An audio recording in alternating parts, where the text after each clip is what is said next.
it your diary too?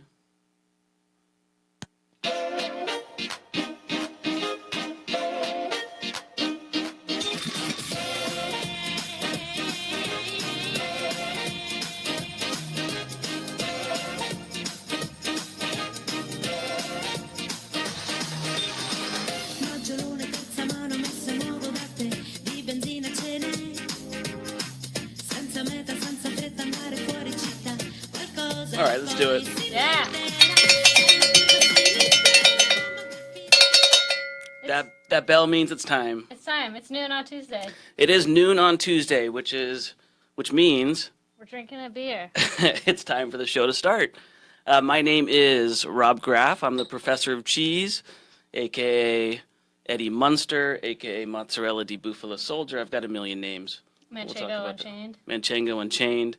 I'm here today with Emily Sartori Norton, our third most senior monger. Yeah. We're going to talk a lot about her story. OG. The OG. As we go today. So today we're going to talk a lot about North Park, about beer and cheese.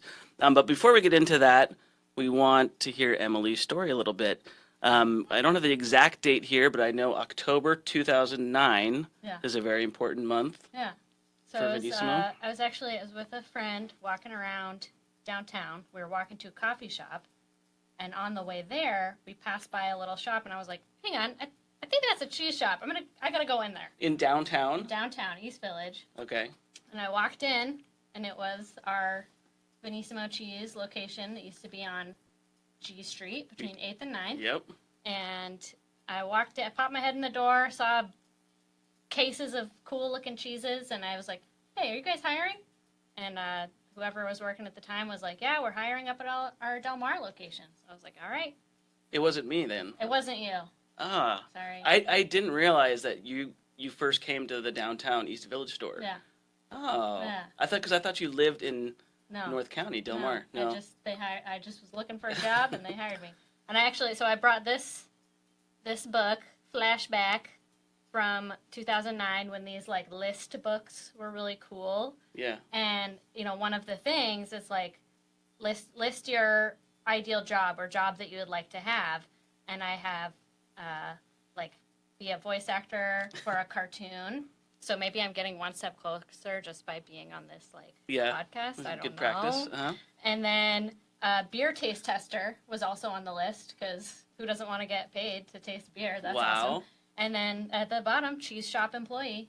Wow. And dreams come true, everyone. So the first dream that came true was cheese shop employee. Yeah. You got hired up in Del Mar. Yeah.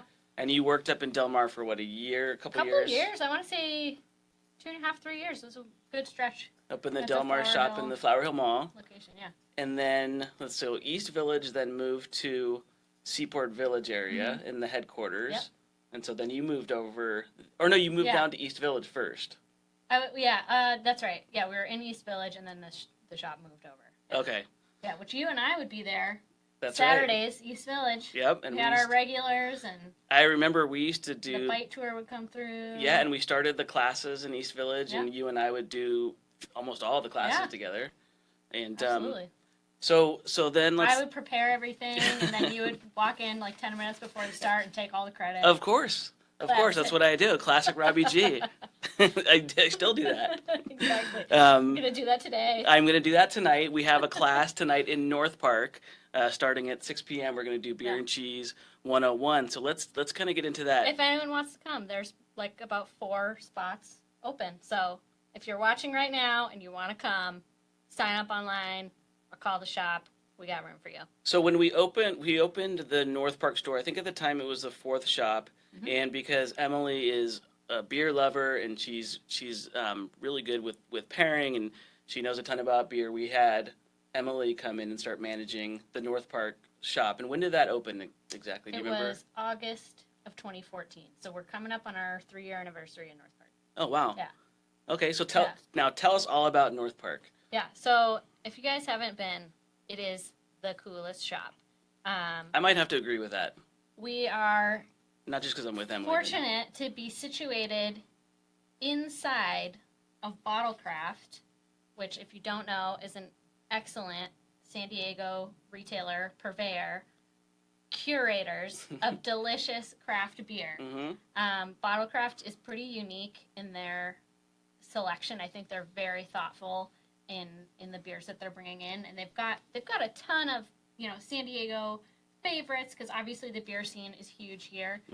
But then they have a lot of great imports from Belgium, Germany, all the greats, kind of obscure, special, awesome, delicious beers. And we started working with Bottlecraft on pairings when we were in East Village and they were in Little Italy. Yeah.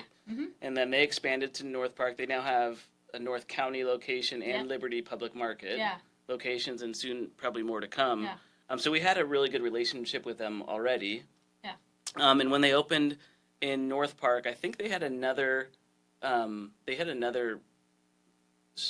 business in the back.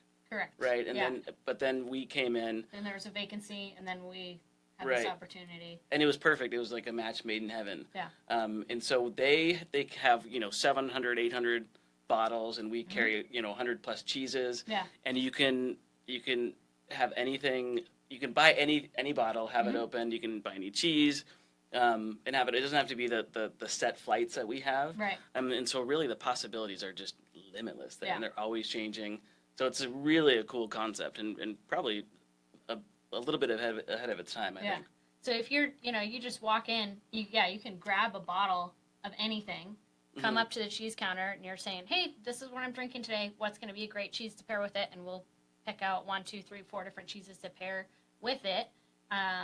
If you don't want to put the effort in, we actually do that all the time. So there's 10 to 12 drafts as well, which is also another really like carefully curated selection of drafts. Like, it's not stuff that you're going to get at just any old bar or restaurant. They're really well selected, kind of tougher to get, a lot of artisan boutique, and so we, out of those drafts, then we create a flight, and then from there we create a flight of cheeses to pair with the beers. Any day of the week, walk in, have an awesome And it's 4 and 4 pairing. Usually right about $20 altogether. And then the cheeses that you carry in North Park, and this is what makes North Park more unique than the other shops, is that the cheeses are more beer friendly cheeses. So cheeses a lot of, that pair really great with beer, or cheeses that are made with beer, maybe washed in beer or pressed with beer. Yeah. It's really focused around the pairing with beer, because of course everybody's heard about wine and cheese pairing and food pairing and whatnot, but being in San Diego and being such a beer crazy town, we're really focused on the beer in North Park. Definitely. And it's a beer neighborhood. How many breweries are in walking distance? I mean within like 2 blocks there's at least half a dozen. It's insane. Right in the hub of North Park, and then another half a dozen if you go like another 2 blocks. Yeah. It's just, we're so saturated with all these awesome beers. But they all seem to be doing well, you know, and everybody seems to be surviving and thriving. So there's room for more. And there always seems to be room for more. Talk about some other menu items besides the beer and cheese flight. So I would say in North Park, people love their charcuterie. Oh, that's true. So we make a cheese and charcuterie board, and by the way, if you haven't come in, the setup of the shop is you walk in and there's huge, massive selection of bottles, the drafts. We've got our cheese counter. We've got like at least 100 cheeses every day. And then there's a little kind of a dining seating area, so you can sit down and have your pint and a grilled cheese or your flight of beer and cheese. But yeah, in our neighborhood, there's definitely a huge amount of meat lovers, charcuterie lovers. Yeah. So we try to get a good amount of different cured meats. I have to shout out Olympia Provisions up in Oregon, because they just make amazing meats and charcuteries and pate and salami and all kinds of good stuff. So we always have at least a handful of theirs. And we make our cheese and charcuterie board, which is 3 different cheeses, 3 meats.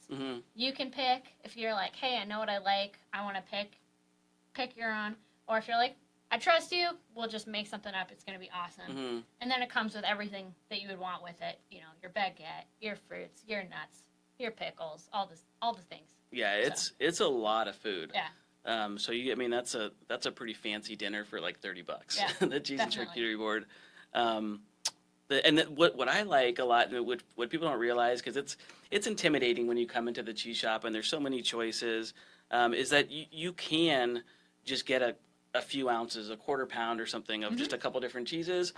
Just we'll wrap it up for you. You can take it, throw it on a little board. We'll give you a spreader, and just it doesn't have to be one of the set flights that we do. Yeah, total flexibility Mm-hmm. too. Yeah. Grab a baguette or something, or Yep. even you do the buttered baguette, right? Yeah.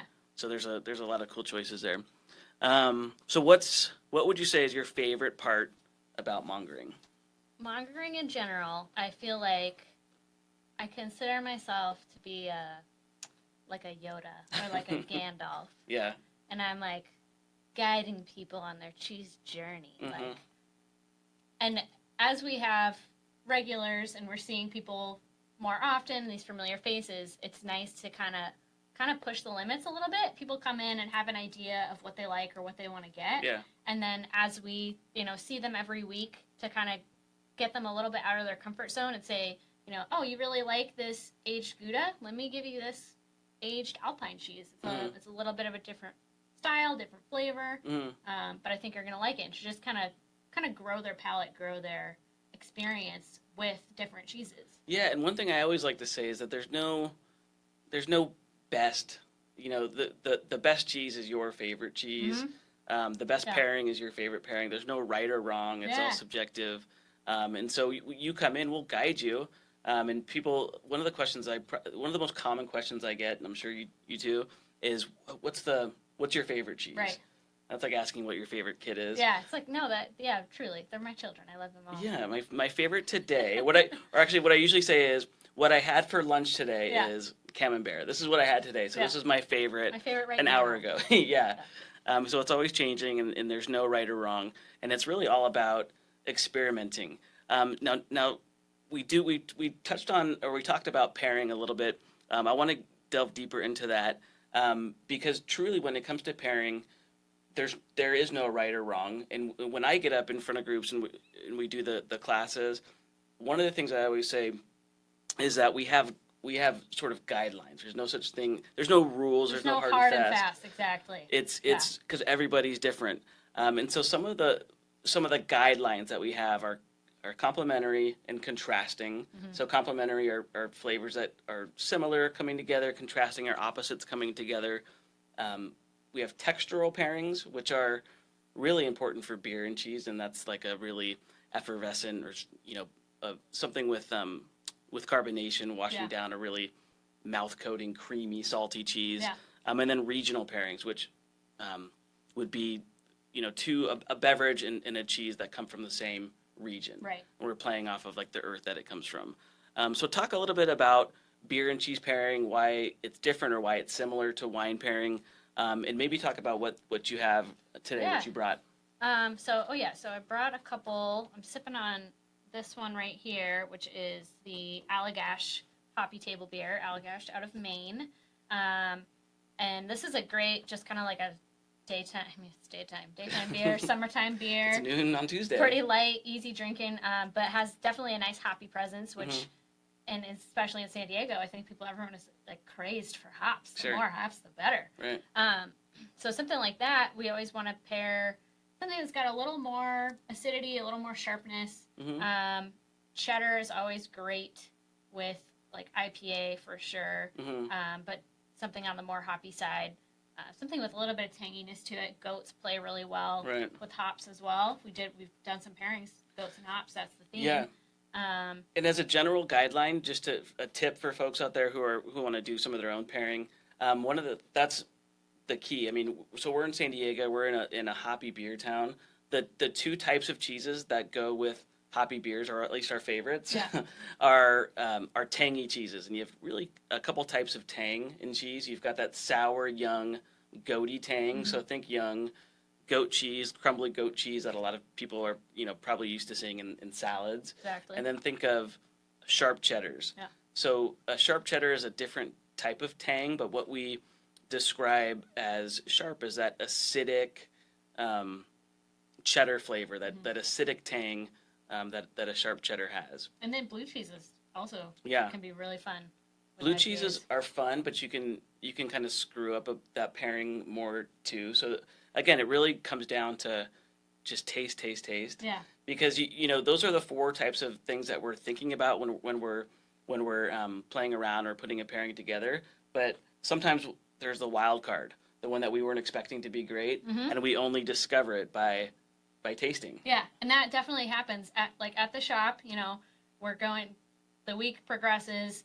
We have our set flight, and then a keg kicks. So we're like, all right, putting a new beer on the flight. Yeah. We got to test out what's gonna work.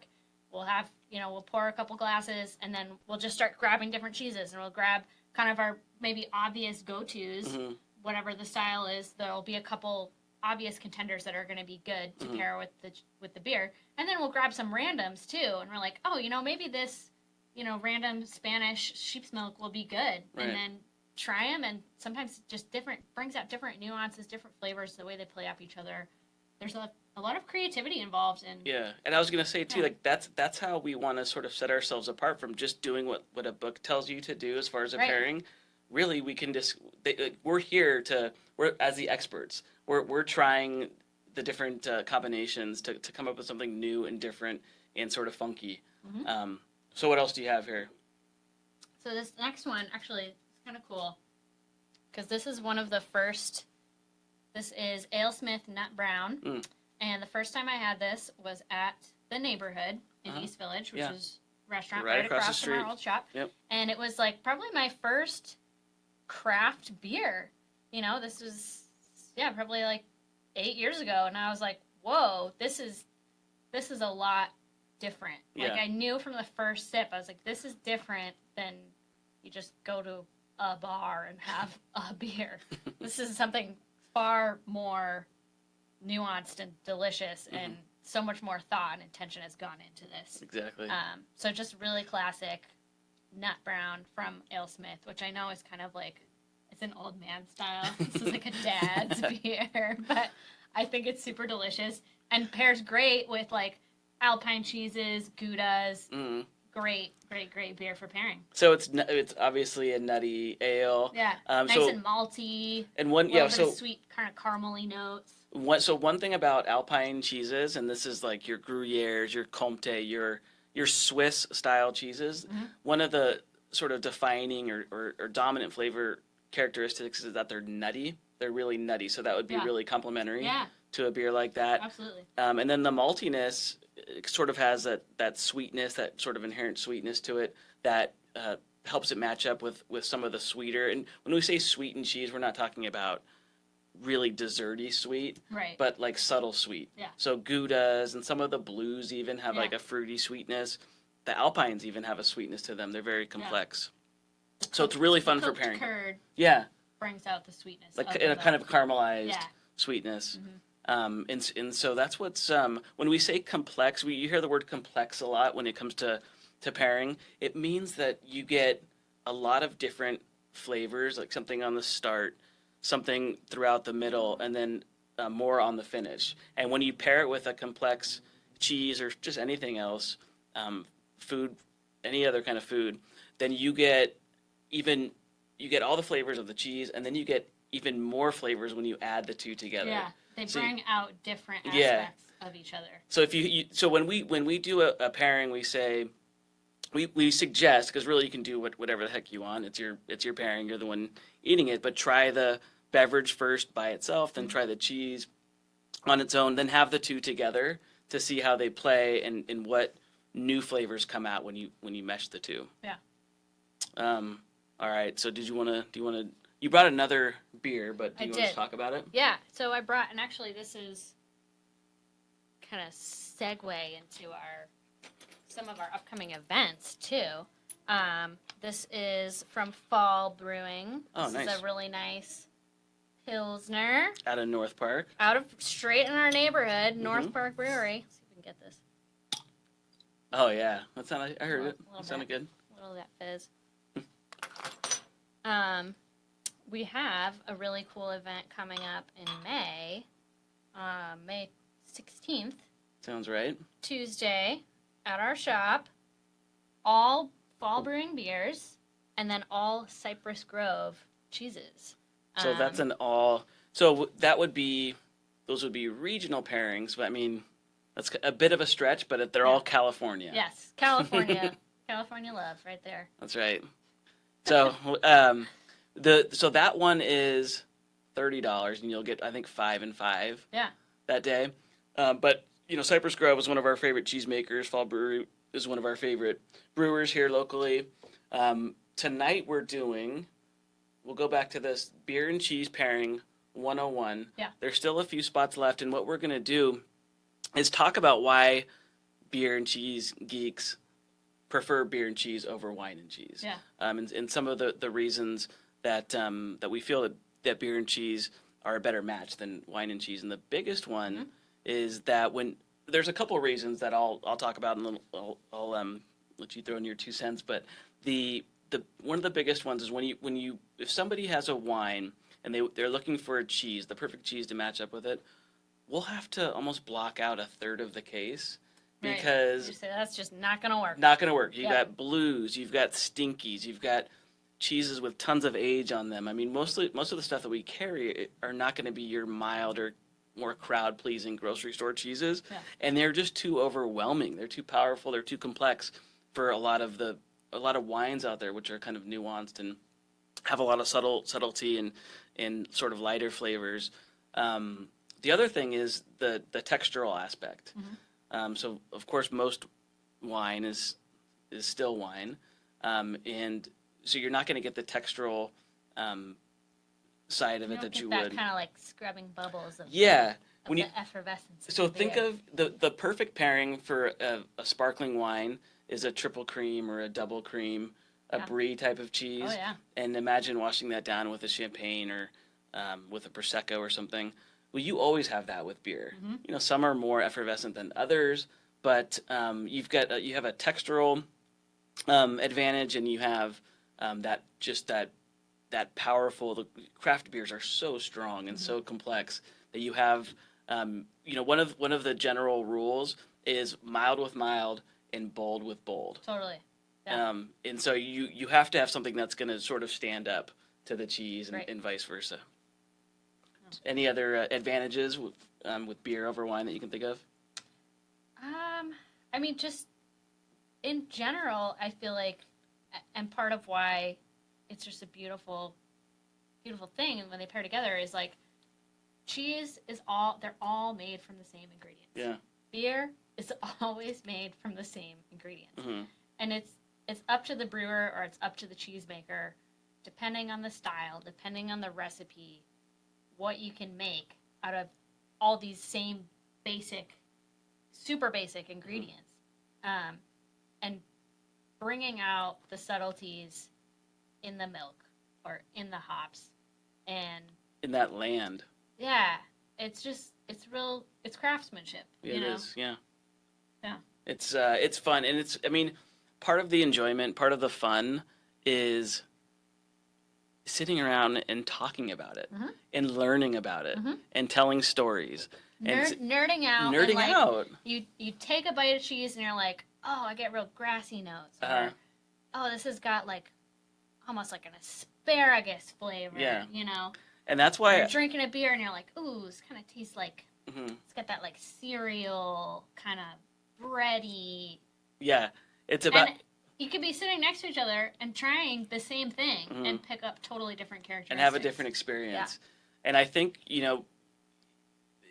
it comes down to experiences, and that's why we hear this a lot. People who come in to the shop and they tell us about this great experience of drinking a beer with a cheese, like in Belgium, or being in France and having this wine. Yeah. You can have. It's about that time and that experience, and then being able to sort of look back at that time and to think about it and talk about it, and that's really half of the joy. Yeah. Of this whole idea of eating and drinking and pairing, and that's part of the fun of it. I want to, before we ran out of time here, I wanted to ask you a little bit about what you do in your free time when you're away from the cheese shop. I do know a couple of things because we're friends outside of work, but for everybody else, I'd like to Maybe tell them about something that begins with an H. That When you do. I'm not at the cheese shop, I have been on to hula hoop Mm-hmm. for exercise. I've also done some performances. Yes. It's kind of a fun slash nerdy thing that I really enjoy. I think it's cool. I have a cat, and I am obsessed with cats. Mm-hmm. I just like And cat attire. cat attire. I can't tell you how many pairs of cat earrings I have. It's like too many. Cat sweaters, cat just shirts. playing with my cat, Mm-hmm. riding my bike, It's a beautiful thing. You're into art. been taking a drawing class, Mm-hmm. which has been pretty cool. Right in North Park. Yeah. Telling you, that neighborhood, it's got everything. So, well, thanks, Emily. Yeah. Everybody, come by, say hi. Emily's there. If Emily's not there, she's got an all-star crew. Yeah. Ian, Ellie, Yeah. Sophia. Yeah. I'm there once in a while. Yeah. Sometimes I'm sitting on the side working on the computer, Mm-hmm. or what have you. Say hi to the Bottlecraft guys. But let's Come in, we'll nerd out. Yeah, we'll totally nerd out. Yeah. Get some cheese, get some beer, and we'll have a blast. Bye, everyone. Bye, everyone. Hit him with the Hein.